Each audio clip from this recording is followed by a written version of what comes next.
So this is 2 Corinthians 11, the scripture for April 9th. Paul begins this chapter by using an analogy that his Jewish hearers or his Jewish readers would have been very familiar with. You see, at this time, women were considered property. Jewish women in particular were regarded as being owned first by their fathers, and then when they were married off by their husbands. So oftentimes they would get betrothed early on in their lives so that there would be a man to care for them. Women generally weren't allowed to own property. Women generally weren't trusted as eyewitnesses either in courts of law. It was a different time. So Paul here asserts the role of the father in this analogy, the father who has owned the Corinthian church and who's trying to deliver the Corinthian church to its betrothed, to Christ, who's going to be the husband of the Corinthian church. And he gets frustrated with the Corinthians because sin has entered this relationship that could have been at one time pure. Sin has entered it. And he goes all the way back to the story of creation, that sin has entered every relationship just as it entered the world through Adam and Eve and through their rebellion against God. This sin, what it really looks like to Paul, is when you misplace your priorities, when you depend on something or someone else instead of depending on God, or when you elevate someone or something else higher than Jesus Christ, which many of us do, whether we understand that we do or not. See, we sometimes make the mistake of thinking of ourselves or thinking of someone else as more important than our relationship with God. So Paul here reams the Corinthians for comparing Paul inferiorly to these super apostles, or as some translations render it, the most eminent apostles. In the same way, though, I think we sometimes compare ourselves to other people in the faith who we haven't traveled the same journey as they have. We don't have the same training as they do.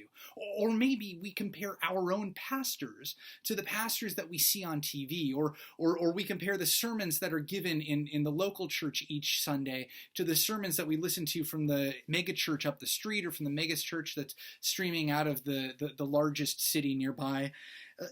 But the famous ones, those who are broadcasting their sermons far and wide, oftentimes are more preachers than pastors. They're not able to sit at your bedside while the person that you love dies, whereas your local pastor does. And I think that this is the difference between the sort of popular preacher and the local pastor, is that when we elevate the one to being a super apostle, we miss the really important work that the other does, that it's not just about how well you speak. And this was something that frustrated Paul also. One thing to note is that Satan often disguises himself as an angel of light, that what looks like it might be good sometimes is actually Satan trying to draw your attention away from what is best. This is a key fact to keep in mind. People who are doing bad things oftentimes are not the snidely whiplashes of the world who are thinking, I'm going to take the world and turn it evil. That's not how evil tends to work. Good intentions are what the road to hell is paved with, but when the good intentions take our focus off God, that's the most important part of our life, and those aren't actually good things, even if they're good intentions. So Paul ends up losing his patience here and offering a bit of his resume, and it's an impressive resume. But he's clear that the things that he's proudest of in his resume are the things that he couldn't have done on his own, that he needed God to step in and either save his life or to make something come of his own failures. Instead of sharing about the excellent sermon he gave last week, Paul shares about all the things that should have killed him, and that if they went the way they were supposed to, they would have killed him. Because, as he says in the next chapter, it's in our weakness that the strength of God is made perfect. Now I wonder, when have you last listened to a famous preacher?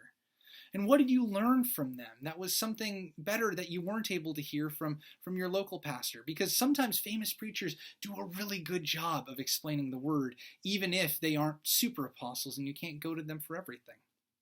That's all for 2 Corinthians chapter 11. Tomorrow, April 10th, we'll be looking at 2 Corinthians chapter 12.